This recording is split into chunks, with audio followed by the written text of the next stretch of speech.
And we're live.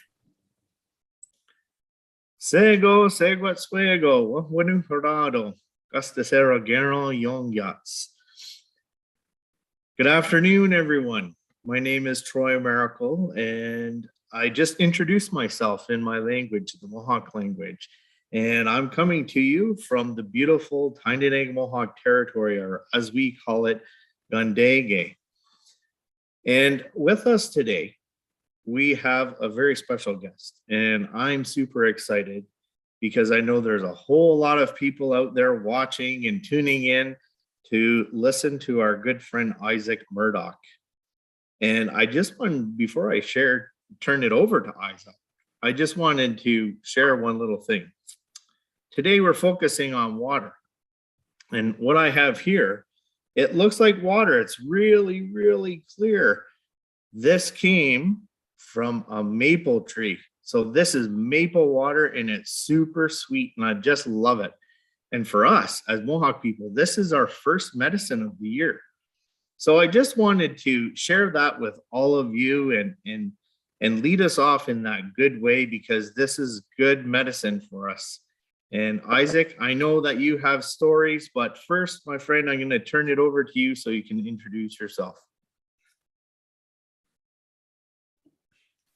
Well, thank you very much, Troy. It's always nice to have a beautiful introduction, and you do it so eloquently. And you're just such a great person. So thank you for joining us.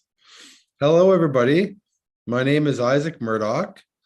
I come from Serpent River First Nation, which is an Ojibwe reserve located in Northern Ontario.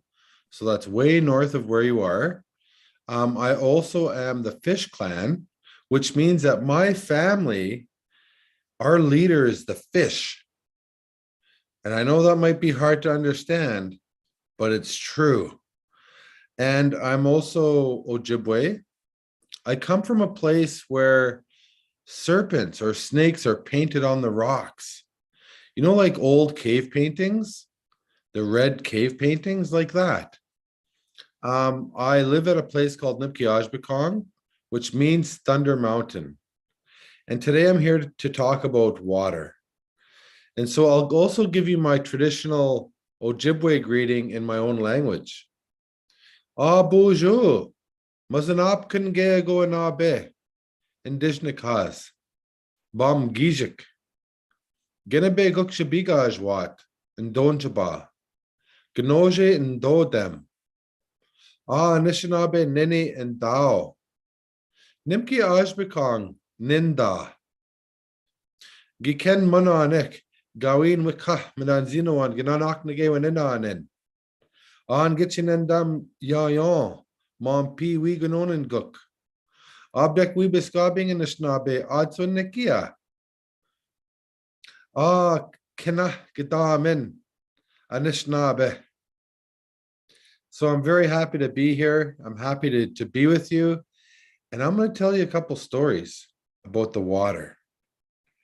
And these are pretty interesting stories. And these are stories that I heard when I was little. These are stories that I heard a long time ago. And I used to love hearing them because they were so interesting.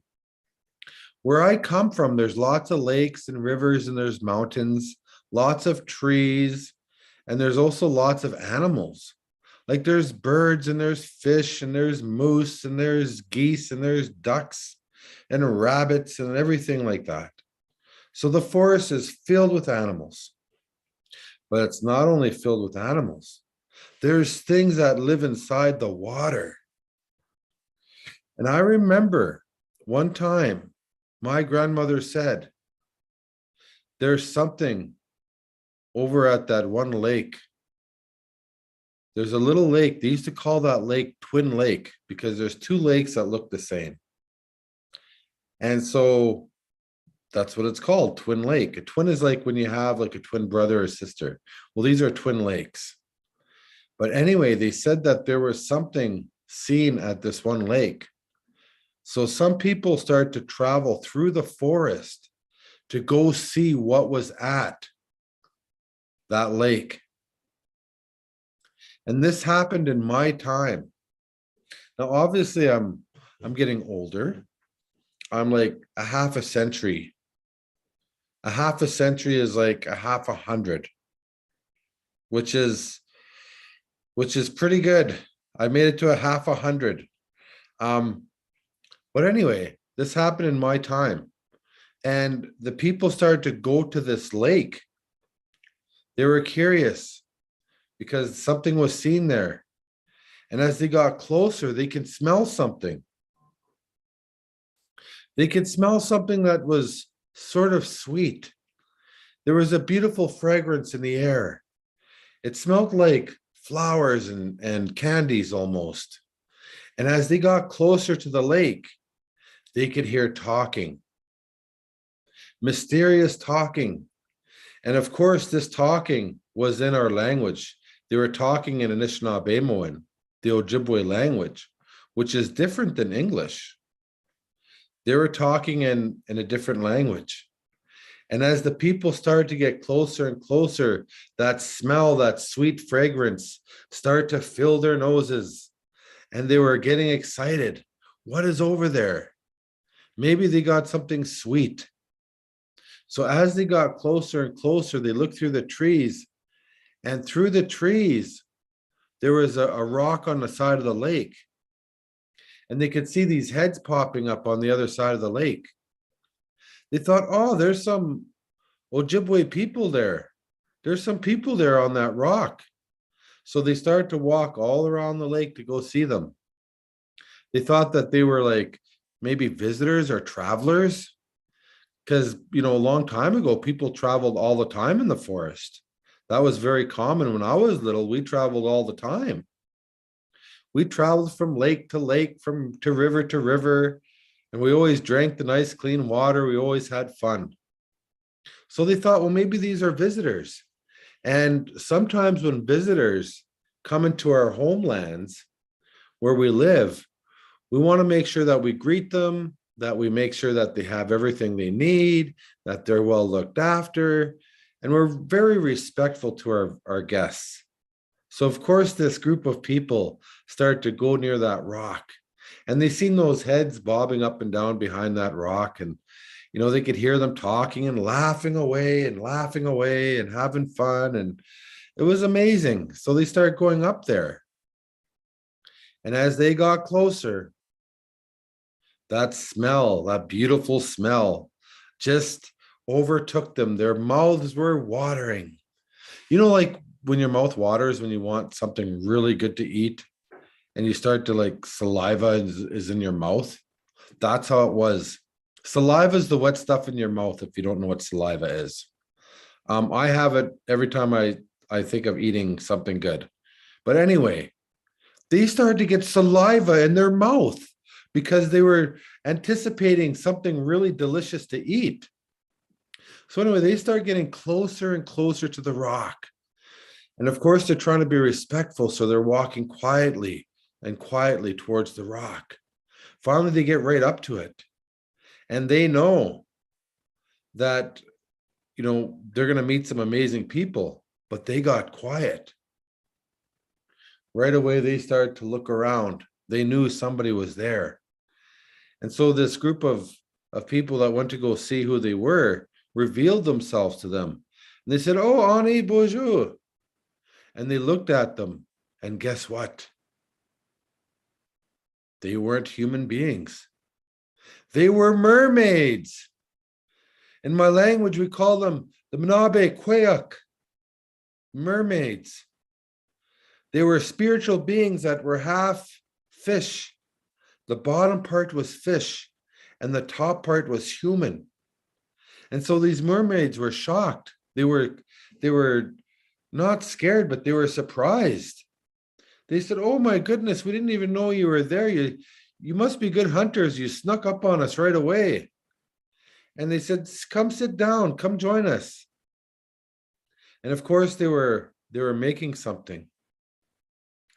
And they were making berries, and they were cooking berries on this rock, and it smelled just beautiful.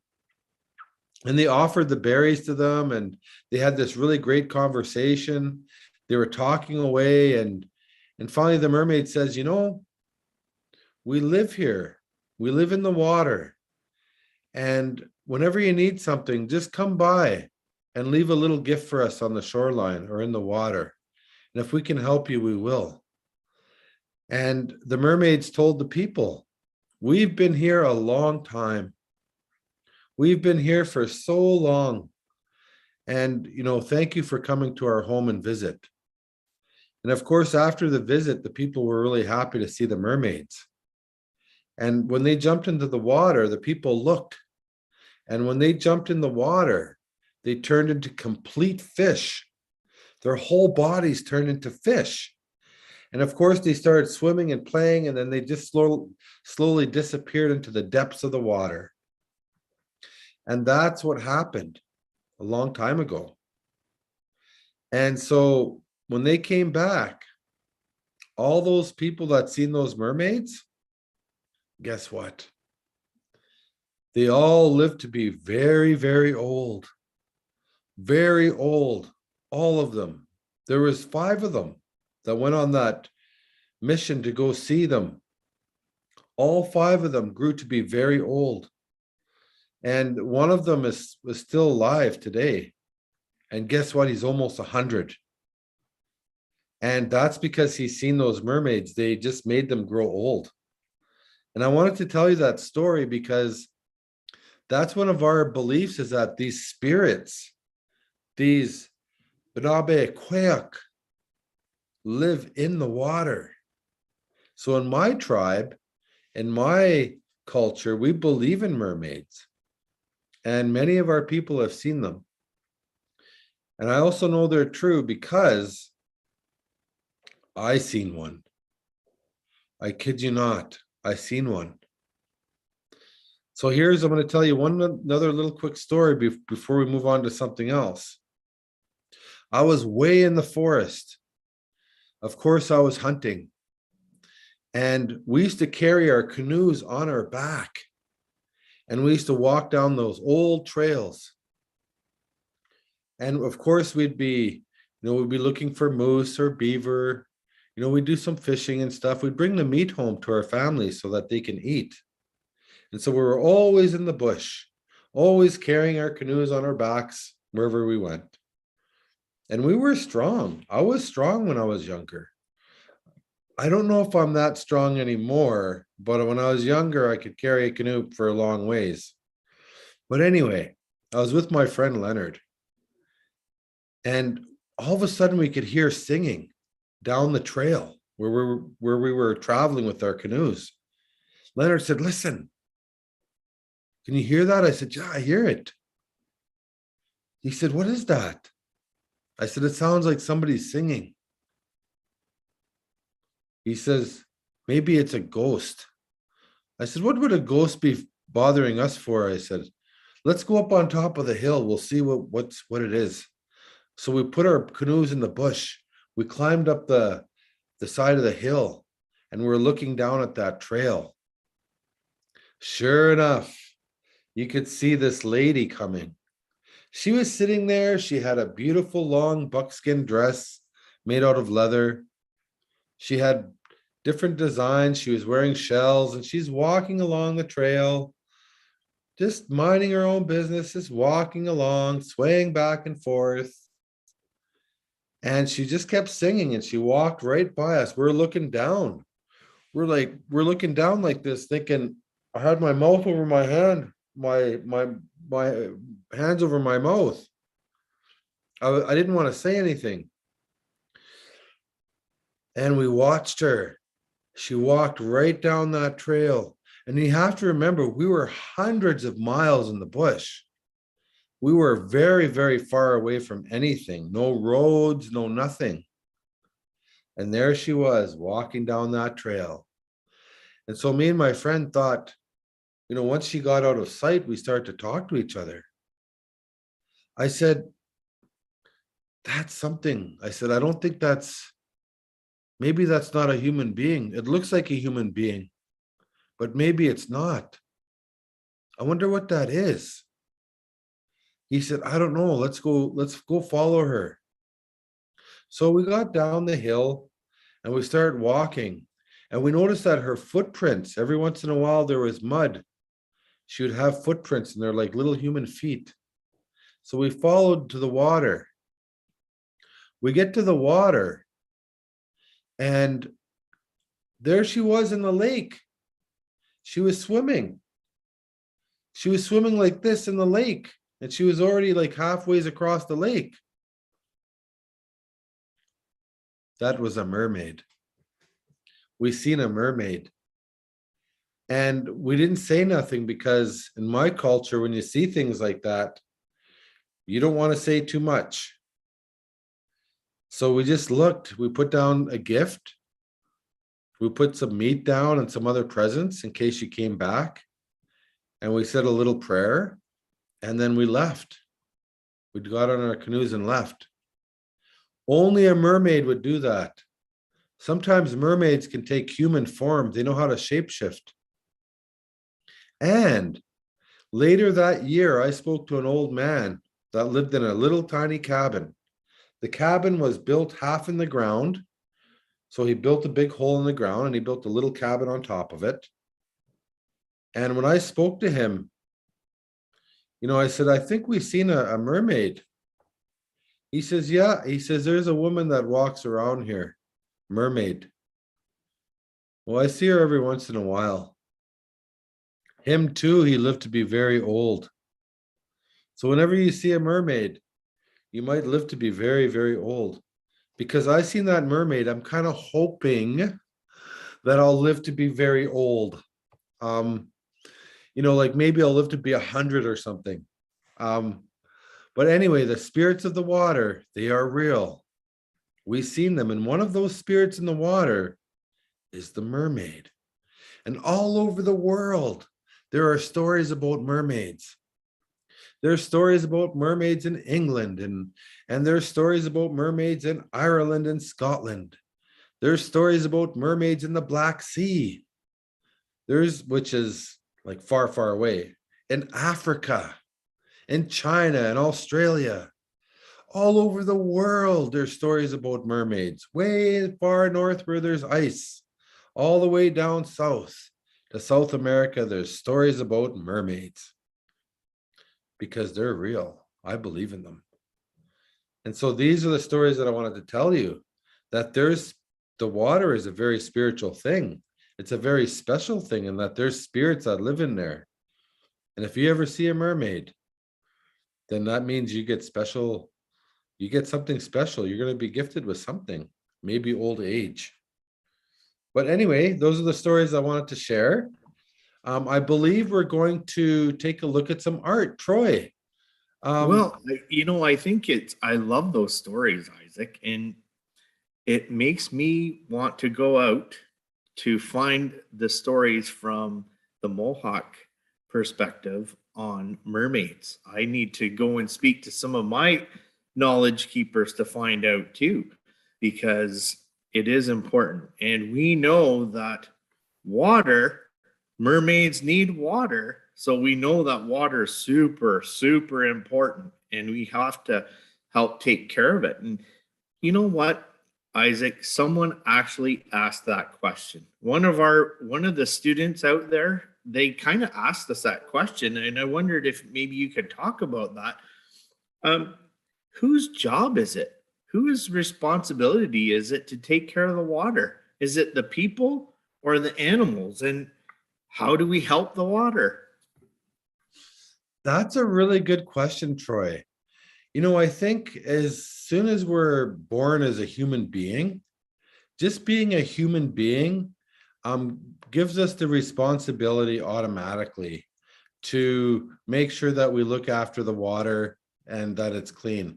It's just part of being a human being.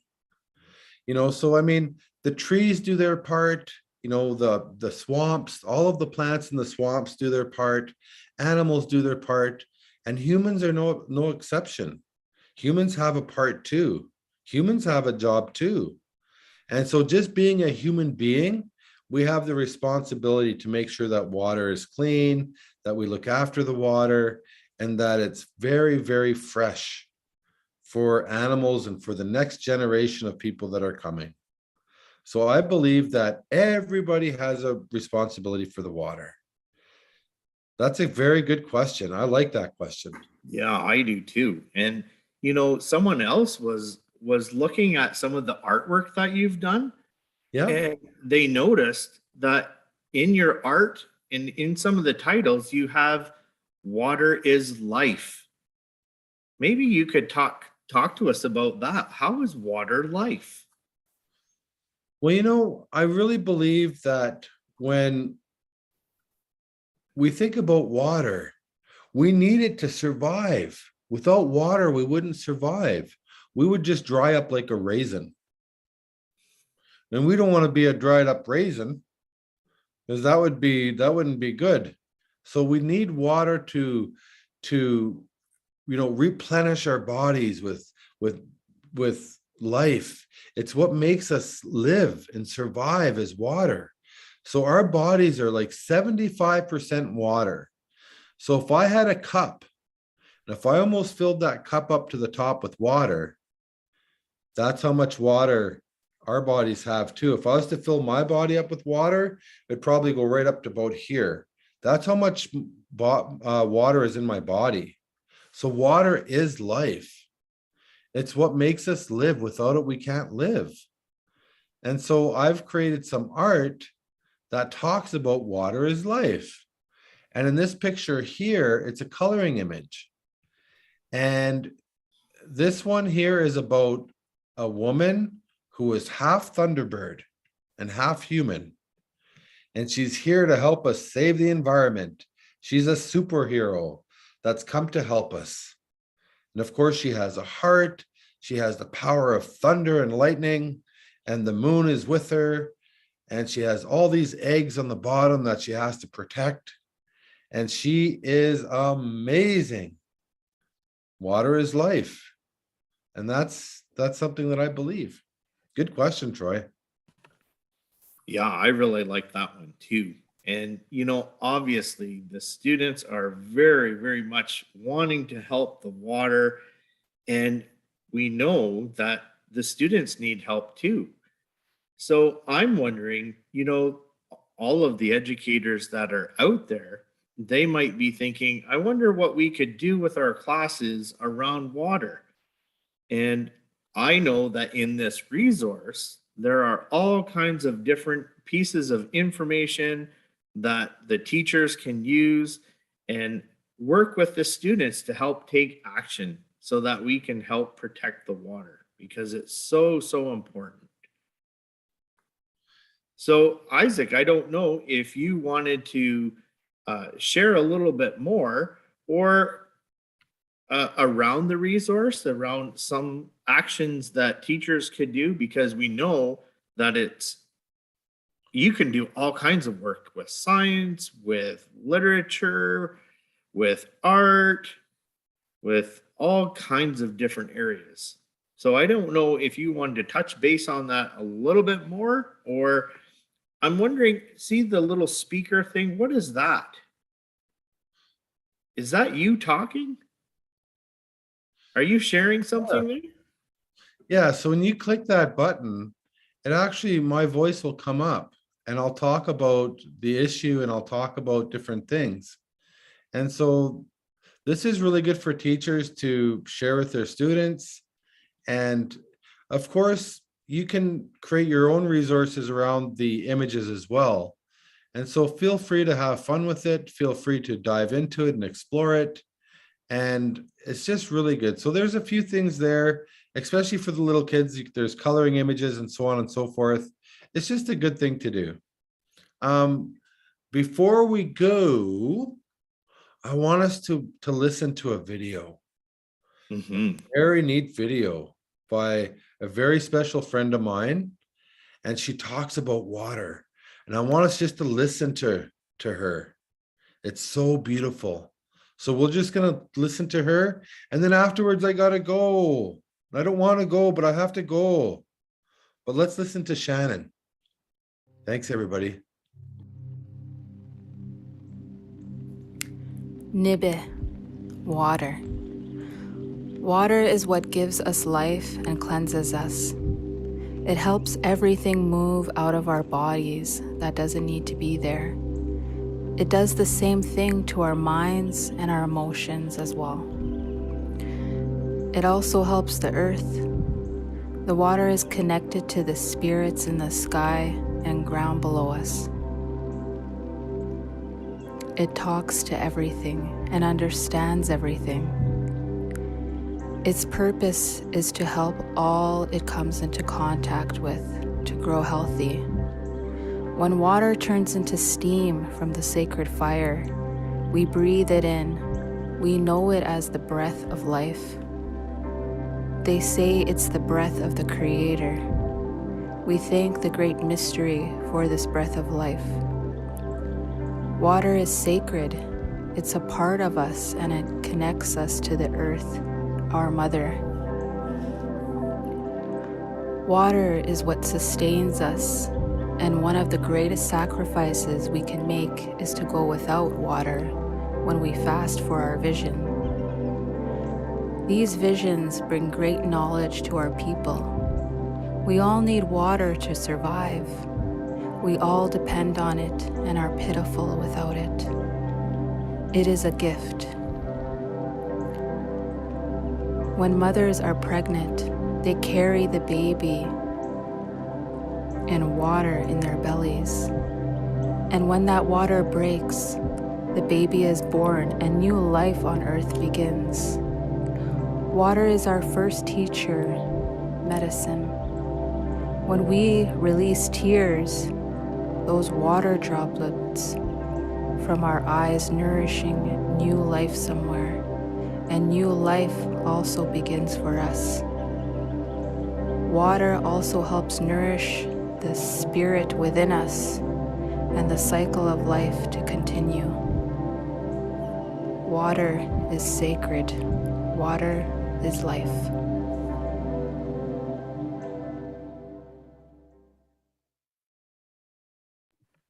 Wow. That is so beautiful. Troy, what do you think? Oh, I absolutely love that video that Shannon and Jody put together. It's so beautiful.